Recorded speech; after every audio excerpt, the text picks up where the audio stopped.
नाज़रीन, CNBC special के सिलसिले में मौजूद हैं कराची के एक्सपो सेंटर में, जहां मुख्तलिफ किस्म की एग्जीबिशंस हो रही हैं। इनमें ऑयल एंड गैस सेक्टर की एग्जीबिशन है, इनमें ट्रांसपोर्ट सेक्टर की एग्जीबिशन है और इसमें फायर एंड सिक्योरिटी सिस्टम की एग्जीबिशन है। हम इन मुख्तलिफ नुमाइशों में जाएंगे और वहाँ पर मौजूद जो लोग हैं उनसे उनके तासुरात जानने की कोशिश करेंगे। नाज़रीन, इस वक्त हम मौजूद हैं कुदसिया रफ़ीक के साथ, जो कि पैगासस की प्रोजेक्ट मैनेजर हैं। पैगासस एक ऐसी पाकिस्तान की इवेंट मैनेजमेंट की कंपनी है जो पाकिस्तान में मुख्तलिफ किस्म की जो एग्जीबिशंस हैं उनको होस्ट करती है। पैगासस पाकिस्तान में 100 से ज़ायद नुमाइशें जो हैं उनको होस्ट कर चुकी है, जिसके अंदर आइडियाज़ की नुमाइश भी शामिल है जो कि डिफेंस एग्जीबिशन है। हम उनसे बात करेंगे और उनसे पूछेंगे कि उन्होंने जो ऑयल एंड गैस सेक्टर की एग्जीबिशन है उसको किस तरह होस्ट किया, उन्हें क्या क्या मुश्किलात का सामना करना पड़ा। अच्छा कुदसिया, आप ये बताइएगा कि आपको इस सारी जो मैनेजमेंट थी इस एग्जीबिशन की, उसमें किन किन मुश्किलात का सामना करना पड़ा? देखिए जी, ये जो हम पोगी ऑर्गेनाइज़ कर रहे हैं ये हमारा 10th पोगी है जो हम 10 सालों से करते चले आए हैं। अब हालात की वजह से जो मतलब नेचुरली जो हमें प्रॉब्लम्स फेस करनी पड़ी है वो काफ़ी हद तक इंटरनेशनल क्लाइंट्स तो बिल्कुल ही इंटरेस्टेड होते हैं आने के लिए पाकिस्तान में due to the security concerns, but local clients भी अब बहुत ही ज़्यादा हेजिटेंट है to come to Pakistan, come to Karachi, even Lahore से या इस्लामाबाद से people are really not interested. तो हमने इस तरह की एग्जीबिशन ऑर्गेनाइज़ करते हैं ताकि हम एक प्लेटफॉर्म प्रोवाइड करें जो हम 10 सालों से प्रोवाइड करते चले आ रहे हैं बायर्स को और सेलर्स को। हम ये चाहते हैं कि लोग आएँ और आके इस तरह की नुमाइशें एग्जीबिशन अटेंड करें सो दैट उनको बिज़नेस मिले, बिज़नेस पोटेंशियल का पता चले। अच्छा, जो फॉरेन डेलीगेशंस आए हुए हैं ईरान से, सिंगापुर से, चेक रिपब्लिक से, आप लोग इस एग्जीबिशन को होस्ट कर रहे हैं, तो इन लोगों की जो सिक्योरिटी है पाकिस्तान के मौजूदा हालात में, तो उसको आप किस तरह इंश्योर करते हैं? जैसे हमारे जो जितने भी फॉरेन पार्टिसिपेंट्स हैं उनको लिए हमने शटल सर्विसेज चला रहे हैं, होटल से पिक करते हैं और हम उनको सजेस्ट करते हैं, मतलब हम फुल हॉस्पिटैलिटी प्रोवाइड करते हैं टू देम, लाइक उनको शटल सर्विसेज हैं, वो यहाँ पर आते हैं एग्जीबिशन में और शाम में हम ही उनको उनके होटल्स तक पहुँचाते हैं और हम उनको सारी गाइडेंस देते हैं कि वो क्या करें क्या नहीं करें, किस तरह से उनको एग्जीबिशन में क्या करना है, तो वो हम सारी चीज़ें प्रोवाइड करते हैं। तो इस वजह से जब लोग यहाँ पर आते हैं तो उनकी परसेप्शन बड़ी डिफरेंट हो जाती है। जब वो टीवी में देख रहे होते हैं तो they are very scared to come to Pakistan, but then they come here once and फिर दे फील कि नहीं, Pakistan is a very good country, लोग बहुत अच्छे हैं, बिज़नेस भी बहुत अच्छा मिल रहा है। तो हम यही चाहते हैं कि पाकिस्तान को हम, क्योंकि हमने ये इंडस्ट्री इस्टेब्लिश की है, लाइक मतलब इन एग्जीबिशन इंडस्ट्री, तो उससे जो रिलेटेड इंडस्ट्रीज़ होती हैं उनको भी बूस्ट मिलता है। तो हम यही चाहते हैं कि जितना हम पाकिस्तान के लिए कंट्रीब्यूट कर सकें हमें करना चाहिए। बहुत शुक्रिया। Thank you.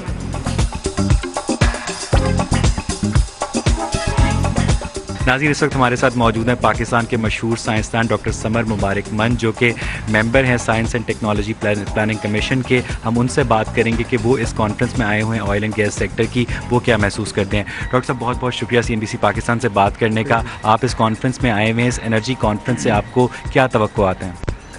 मेरा ख्याल है कि इस कॉन्फ्रेंस का बहुत फ़ायदा होना चाहिए कि ये एक रीजनल व्यू पेश कर रहे हैं कि हमारे सब कॉन्टिनेंट में और सार्क कंट्रीज़ में और पाकिस्तान में ख़ास तौर पे एनर्जी के डेफिसिट क्या होंगे अगले 25-30 साल में और हम कहाँ जा रहे हैं। और नज़र ये आ रहा है कि 2030 तक तो गैस तकरीबन ना होने के बराबर होगी पाकिस्तान में। डिमांड अगर 8.5 बिलियन क्यूबिक फीट होगा तो सप्लाई सिर्फ आधा बिलियन क्यूबिक फीट होगी, तो बिल्कुल ही ना होने के बराबर है। और ये भी प्रपोजल्स यहाँ पर डिस्कस हुए हैं और सामने आ रहे हैं कि किस तरह से हम किस सोर्स से बिजली बना सकते हैं और गैस बना सकते हैं और इन मुश्किलात को हम पूरा उतर सकते हैं। तो इसमें सामने यही आया है कि अगर हम सोलर एनर्जी पे बात करें, विंड एनर्जी पे बात करें, तो ये तो थोड़ी थोड़ी बिजली बना सकते हैं, ज़्यादा भी बना सकते हैं, लेकिन ये दिन के वक्त बन गई, रात को ना बनी, हवा चली तो बन गई, हवा बंद होगी तो ना बनी, इनके ऊपर तो इंडस्ट्री नहीं चल सकती। अच्छा डॉक्टर साहब, आप थरकोल प्रोजेक्ट को भी देख रहे हैं, तो वहाँ से पाकिस्तानी कौम को बड़ी उम्मीदें वाबस्ता हैं कि वहाँ से जो कोयला मिलेगा उससे बिजली बन सकेगी, गैस बन सकेगी, तो इसके सिलसिले में कुछ मुश्किलात का सामना करना पड़ रहा है आपको? जी, बात यह है कि अगर हम कोयले से बिजली बनाएंगे तो उसी सूरत में एक मुस्तकिल बिजली की फराहमी मुल्क के लिए हो सकती है। और थर में हमारे पास बेतहाशा कोयला है और ये प्रोजेक्ट हमने प्लानिंग कमीशन में इसको बनाया था कि थर के कोयले को ज़ेर ज़मीन गैस में तब्दील किया जाए और उससे बिजली बनाई जाए। तो इसके 2 फेज़ थे। पहला फ़ेज़ तो ये था कि हम तकरीबन इसकी लागत $1 बिलियन थी, यानी कि $10 मिलियन थी, कि इससे हम ये डेमोन्स्ट्रेट कर सकें कि क्या ज़ेर ज़मीन कोयले से गैस बन सकती है या नहीं। इसका टाइम था 3 साल का, लेकिन हमने 1.5 साल में ज़ेर ज़मीन कोयले को गैस में तब्दील करके और बाहर गैस निकाल कर दिखा दी, और वो गैस जो है वो शोले की शक्ल में तार के ऊपर नमूदार हो गई, और जनवरी में ये कामयाब हो गया तजर्बा। अब दूसरा मरहला जो बहुत अहम था वो ये था, और गवर्नमेंट के कहने पर ही हमने वो प्रोजेक्ट बनाया कि जब गैस निकल आए तो कम से कम पहले 100 मेगावाट बिजली बनाई जाए। बन तो सकती है 10,000 मेगावाट अगर हम चाहें तो, लेकिन जितनी भी हम 100 मेगावाट में बना सकें जल्दी से जल्दी बना दें। ये प्रोजेक्ट भी गवर्नमेंट ने मंजूर किया, और इसके लिए भी इस साल फाइनेंशियल ईयर में 900 मिलियन रुपए की एलोकेशन रखी गई थी कि ये पैसे हमें दिए जाएंगे और हम ये प्रोजेक्ट जो है इसका आगाज़ कर देंगे। तो अब गैस बन गई है, गैस जल रही है, ज़ाया जा रही है, और किसी मजबूरी की वजह से हमें अभी तक इसके लिए पैसे नहीं मिले कि हम बिजली की प्लांट ख़रीद सकें, क्योंकि अगर गैस आपने बना ली और उसको बिजली के प्लांट से सिर्फ कनेक्ट कर दिया तो बिजली तो बननी शुरू हो जाएगी। सर, कितना पैसा दरकार है थर कोल से इतनी बिजली बनाने का कि पाकिस्तान में जो एनर्जी क्राइसिस है उसका मुकम्मल तौर पर ख़ात्मा किया जा सके? देखें, 2 तरीके हैं थर कोल से बिजली बनाने के, और हमारा डेफिसिट जो है तकरीबन 6,000 मेगावाट है। जी बिल्कुल। अगर आप 6,000 मेगावाट कोयले को माइन करके बाहर निकाल कर बॉयलर्स में जला कर और बिजली बनाते हैं तो आपको तकरीबन $10 बिलियन चाहिए। और अगर आपने 6,000 मेगावाट ज़ेर ज़मीन कोयले को गैस में तब्दील कर कर और 6,000 मेगावाट थर के कोयले से बनानी है तो तकरीबन $6 बिलियन चाहिए। तो ये तो तखमीना है जो इनिशियली जो कैपिटल इन्वेस्टमेंट है उसका। जो बिजली बनेगी, अगर आप कोयले को बाहर निकाल कर माइनिंग करने के बाद जलाएंगे और बिजली बनाएंगे, उसमें माइनिंग की कॉस्ट शामिल होती है, तो तकरीबन 11-12 रुपये यूनिट बिजली बनेगी। अगर आप कोयले को ज़ेर ज़मीन गैस में तब्दील कर लें, माइनिंग ना करें, तो माइनिंग की कॉस्ट बच जाती है, तो फिर बिजली तकरीबन 4 रुपये यूनिट बनेगी। तो अगर गैस में तब्दील हो जाता है तो फिर बिजली भी बन जाती है, फिर डीजल भी बन जाता है, जो तकरीबन $40 फी बैरल होगा। आपको पता है आजकल $100 तो क्रूड ऑयल की कीमत है। तो ये फ़वाइद हैं गैस बनने से। आप फर्टिलाइज़र भी बना सकते हैं, आप घरों में भी गैस दे सकते हैं। तो ये मनसूबा तो जितना चाहे गवर्नमेंट उतना बढ़ाया जा सकता है। डॉक्टर साहब, क्या ये एक अच्छी तजवीज़ होगी कि जो थर कोल प्रोजेक्ट है, अगर हुकूमत पाकिस्तान इस सारे प्रोजेक्ट को ख़ुद अफोर्ड नहीं कर सकती तो इंटरनेशनल फंडिंग को हासिल करे, और उसके अलावा जो प्राइवेट इन्वेस्टर्स हैं अगर उन्हें भी शरीक किया जाए तो आप समझते हैं कि इससे बेहतर रिजल्ट्स मिल सकते हैं?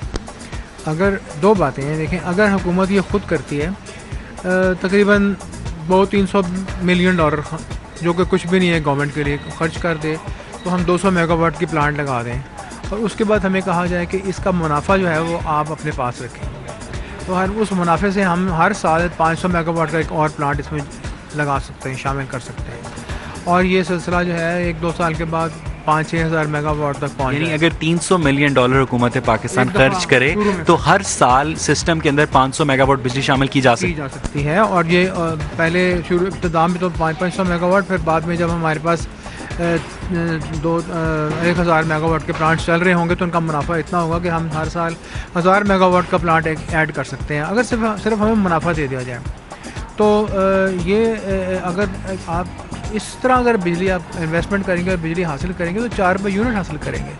अगर आप ये भी पैसे खर्चने को तैयार नहीं हैं और आप फॉरेन इन्वेस्टर को ले आते हैं तो फॉरेन इन्वेस्टर तो बड़े खुशी आ जाएगा, और वो हर यूनिट बिजली के पीछे 6 रुपये यूनिट कमाएगा, और आपको तो 10-11 रुपये यूनिट बेचेगा, बनाएगा 4 रुपये उसकी। यानी पाकिस्तान का बेस्ट मफाद ये है कि इसमें फॉरेन इन्वेस्टर्स को इन्वॉल्व किए बगैर हुकूमत पाकिस्तान खुद जो है इन्वेस्टमेंट करे। जी, खुद करें इन्वेस्टमेंट। फॉरेनर को अगर लाना है तो ये कहें कि इलाके डीजल बना लें और कुछ मेथनॉल बना लें पेट्रोल कार्स के लिए, और जो बिजली है जिसका आवाम को बहुत फ़ायदा होना है वो हमें अपने सस्ते दामों खुद बनानी चाहिए ताकि लोगों को रिलीफ मिले। सही। अच्छा, पाकिस्तान में जो एनर्जी क्राइसिस है उसको फौरी तौर पर एक उसकी शॉर्ट टर्म जो मनसूबाबंदी और एक जो लॉन्ग टर्म मनसूबाबंदी, आप जिस प्रोजेक्ट पर काम करें वो तो एक ज़रा लॉन्ग टर्म है, फौरी तौर पर पाकिस्तानी कौम को किसी तरह रिलीफ दिया जा सकता है? हाँ, प्लानिंग कमीशन में मैं इंडस्ट्री को भी लुक आफ्टर करता हूँ, और इंडस्ट्रीज का प्रॉब्लम जो है वो मेरी नज़रों के सामने है। लोग बेरोज़गार हो गए हैं, बहुत मुसीबत है। तो उसके लिए हमने एक सोल्यूशन निकाला था, उसके ऊपर मैंने एक छोटी सी पैम्फलेट बनाई थी, छोटी सी बुकलेट बनाई थी, और वो मैंने बहुत सारे चैम्बर्स ऑफ कॉमर्स को पाकिस्तान में जाके डिस्ट्रीब्यूट भी किया और एक्सप्लेन भी किया है। और वो सोल्यूशन ये है कि इंडस्ट्रियलिस्ट जो हैं वो अपनी इंडस्ट्री में 2-3 इंडस्ट्रीज़ मिल के एक सरफेस गैसीफायर लगा लें जो कि कोयले को गैस में तब्दील करता है और गैस को बिजली में तब्दील करता है। और सरफेस गैसीफायर छोटे छोटे 1 मेगावाट, 2 मेगावाट, 4 मेगावाट्स के होते हैं। 4 मेगावाट का लगाने 2-3 इंडस्ट्रीज चल जाती हैं, तो मुश्तरका में लगा लें। और वो लोगों ने फिर इंपोर्ट करने शुरू किए चाइना से। तकरीबन 1 करोड़ रुपए का एक गैसीफायर आता था, लोगों ने लगाए, कोयला उसमें डाला, कोयला डाल के उसमें वही कंप्रेस्ड एयर देनी है और स्टीम देनी है, तो वो कोयल गैस में तब्दील हो जाता है कोयला। फिर जहाँ जहाँ जो इंडस्ट्रीज़ को गैस की ज़रूरत है वो इस तरह से गैस बना के आपकी आयरन स्टील इंडस्ट्री, आपकी सिरेमिक इंडस्ट्री वो गैस को इस्तेमाल करते हैं। जिसको किसी को बिजली चाहिए वो इसी गैस को एक गैस इंजन में बर्न करके जनरेटर लगा के बिजली बना लेता है। तो वो बिजली भी जो इस तरह बनती है वो 1 किलोग्राम कोयले से 1 यूनिट बिजली बनती है। अगर आपका 6000 रुपये टन कोयला की कीमत है तो 6 रुपये यूनिट बिजली की कॉस्ट आती है। कमो बेश 100 इंडस्ट्रीज ने ये गैसीफायर लगा लिए हैं पाकिस्तान में, और अब ये गैसीफायर पाकिस्तान में बनने शुरू हो गए हैं at 10% of the cost of the imported gasifier. और उसके साथ अब ये बहुत तेज़ी के साथ मुझे उम्मीद है कि इंडस्ट्रीज़ उनको लगा लेगी और बस वो कोयला ख़रीद के और वो अपनी गैस और अपनी बिजली बना सकेंगे। ठीक है। अच्छा डॉक्टर साहब, आप पाकिस्तान के एक मशहूर साइंसदान भी हैं, आपकी बड़ी नज़र है पाकिस्तान में जो एनर्जी के मामला हैं उन पे ऊपर भी। आप समझते हैं पाकिस्तान की जो एक नेशनल एनर्जी पॉलिसी होनी चाहिए इस सारे क्राइसिस से निकलने के लिए, वो हुकूमतें चेंज होने से उनमें जो कंसिस्टेंसी है वो नहीं आती? देखें, पॉलिसी जो है वो ये होनी चाहिए, और मुझे पॉलिसी में ये एक तरमीम की मैं तवक्को रखता हूँ कि पॉलिसी ऐसी हो कि बिजली आप अपने रॉ मटेरियल से बनाएं। आपका रॉ मटेरियल आपका कोयला है, आपकी गैस है और आपका पानी है और आपकी धूप है और आपकी हवा है।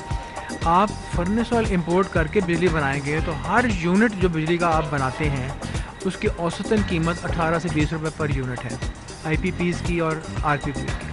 अब इस कीमत में बिजली बनाकर अगर आप 10 रुपये यूनिट पब्लिक को देंगे तो हर यूनिट के पीछे गवर्नमेंट को 10 रुपये यूनिट सब्सिडी देनी पड़ती है। हर वक्त के लम्हे के साथ साथ इसकी वजह से पाकिस्तान मकरूज होता चला जा रहा है, क्योंकि आपकी इतनी इनकम नहीं है कि आप लोगों को आधी कीमत पर बिजली सेल करें। तो आपको बिजली बनानी है सस्ती और वाफर मिकदार में, और उस पर ज़र मुबादला भी खर्च ना हो फर्नेस ऑयल के इम्पोर्ट पे। तो वो यही तरीका है कि आप अपने कोयले को इस्तेमाल करें। सही है। अच्छा, जो थर्ड कोल प्रोजेक्ट है उसकी जो फंक्शनल फेज़ है, क्या उम्मीद की जा सकती है कि कब तक वो शुरू हो जाएगी? थर्ड कोल प्रोजेक्ट में तो अब देखें, गैस तो हमारी बन गई है। अब आज हमें पैसे मिल जाए तो 1 साल के बाद आपको बिजली बना के दे देंगे 100 मेगावाट। अगर आप नहीं हमें पैसे दे दो तो प्रोजेक्ट बंद हो जाएगा, हम घर चले जाएंगे और फिर लोग कहेंगे डॉक्टर समर फेल हो गए। तो ये तो गवर्नमेंट की मर्ज़ी है कि कहाँ लेके जाना है इसको आगे। एक हमने सक्सेस आपको दिखा दी कि भाई कोयले से हम गैस बना सकते हैं और गैस निकल रही है और गैस की शॉर्टेज पाकिस्तान में है। गैस यूज़ कर लें, बिजली बना लें, डीजल बना लें, जो मर्ज़ी आप इससे बना लें। तो अब यहाँ से आगे लेके चलना तो हुकूमत का काम है। नाज़रीन, डॉक्टर समर मुबारक हमारे साथ मौजूद हैं। इन्होंने यही कौम को भी पैगाम दिया है कि उनकी जो टीम है वो थर कोल में पूरी ईमानदारी से, पूरी जांफशानी से अपना काम कर रही है।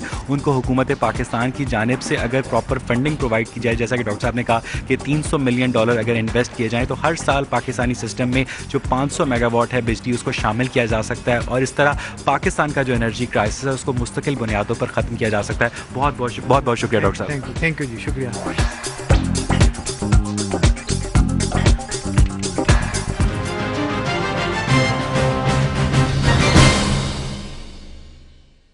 सन मॉस्क्विट। अब आप मच्छर से नहीं, मच्छर आपसे भागे दूर। सन मॉस्क्विट अब साशे में भी दस्तयाब। पहुंच गए हैं हम गुजरांवाला, ऐसा ही तगड़ा चैलेंज लेके नए हार्पिक के साथ। नया हार्पिक देगा तेजाब से 5 गुना बेहतर सफाई। हो ही नहीं सकता, तेजाब ही सब कुछ चंगा है। आओ फिर, ये देख रही हैं आप, हार्पिक ठहर गया जबकि तेजाब बह जाता है और ये 5 गुना बेहतर सफाई। हो है, ये तो तेजाब को भी चंगा। सिर्फ चंगा नहीं, 5 गुना चंगा। हार्पिक ने कर दिया तेजाब का सफाया। गुजरांवाला की खवातीन ने माना अगला चैलेंज आपके मोहल्ले।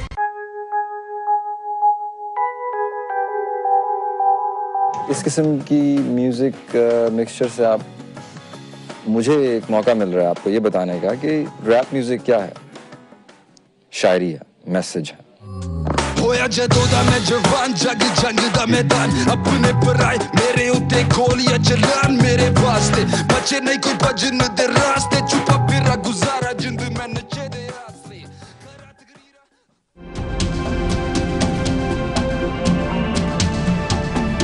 एक कॉइल का धुआं 100 सिगरेट पीने के मुतरादिफ है। ये धुआं सेहत के लिए मुज़िर है। सर्न मॉस्किट लोशन से पाएं डेंगू और मलेरिया से यकीनी तहफ़्फ़ुज़। अब आप मच्छर से नहीं, मच्छर आपसे भागे दूर।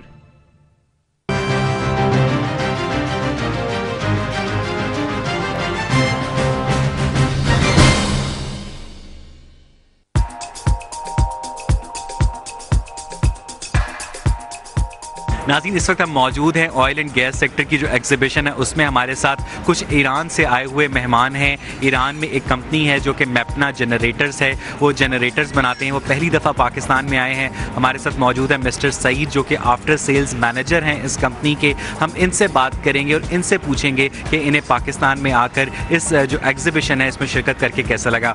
Welcome to Pakistan mister Saeed, how are you feeling when you are coming to this exhibition? That was very nice. It is the first time that we come to Pakistan, and we are the people was very close to our culture, and this is very good for us, for better relationship between these two countries. So what does your company do exactly, and what are the business possibilities you see in Pakistan regarding your company? Our company produce the generator. The Mapna generator is named Pars, but we are one part of the Mapna group. Mapna group provide for many companies power plant. Mapna group is combined from 39 company. This 39 company is produced each one part of the power plant, and all of this part is gathered on the area that is named site for the power plant and assembled there. Our company produces the generator, the others produce the turbine, the others produce the boilers, and so on, electrical cubicles, and so on. That all is gathered according to our designation to the site and then assembled there. That is manufactured power plant. So any Pakistani buyers were interested in buying your generators? I hope, because this is the own generators. According to our designation, we change it on some of designation that we cooperate with some of the European countries, and now we produce according to our designation. This is very important that all of the Islamic people, all of the Islamic countries goes to these ways and cooperate with together. Would you like to come again to Pakistan? Yes, for sure, because this is Islamic, and we like all of the Islamic countries. Thank you very much, Mr. Saeed. God bless.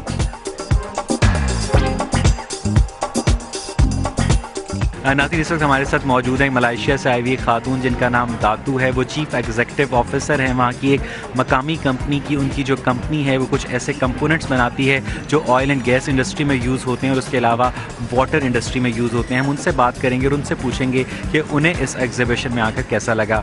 Welcome to Pakistan miss दातू, how was the experience to coming to Pakistan? Very interesting because it's different from Malaysia. And actually the market on oil and gas and also water industry in Pakistan is very interesting. So we can see there's a lot of opportunity here. So that's why we come. This is my first time and exhibit to this exhibition, and I can see a lot of response since the day one, and this is the last day for us to be here. And I think the people keep coming to our booth and see my products. This is the product that we produce in Malaysia. The technology is from Italy, so we bring the technology to Malaysia and we produce this in Italy. So there's a lot of opportunity here. So are you getting any buying orders from Pakistan? Oh yes, but we are, because of the pricing and everything, so we will discuss this after the exhibition, because there's a lot of meeting also. I'm going to stay here until Sunday. So Pakistani buyers think that your products are a little expensive? Not really. Actually, we can compete with because mostly product from Pakistan come also from. Do you face any competition problems with China?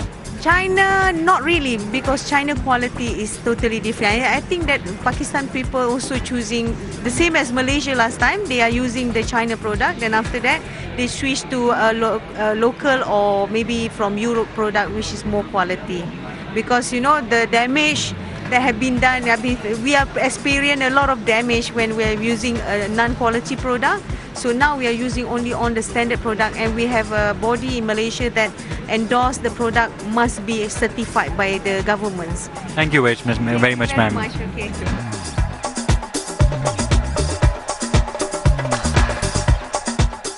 नाज़रीन, इस वक्त मौजूद हैं हम गाजी खान के साथ, जो Pegasus में प्रोजेक्ट हेड कर रहे हैं, जो ट्रांसपोर्ट से मुतल्लिक एग्जीबिशन हो रही है उसके उमूर को देख रहे हैं। हम उनसे पूछते हैं कि उन्हें इस एग्जीबिशन को मुनक्किद करने में किन किन मुश्किलात का सामना करना पड़ा।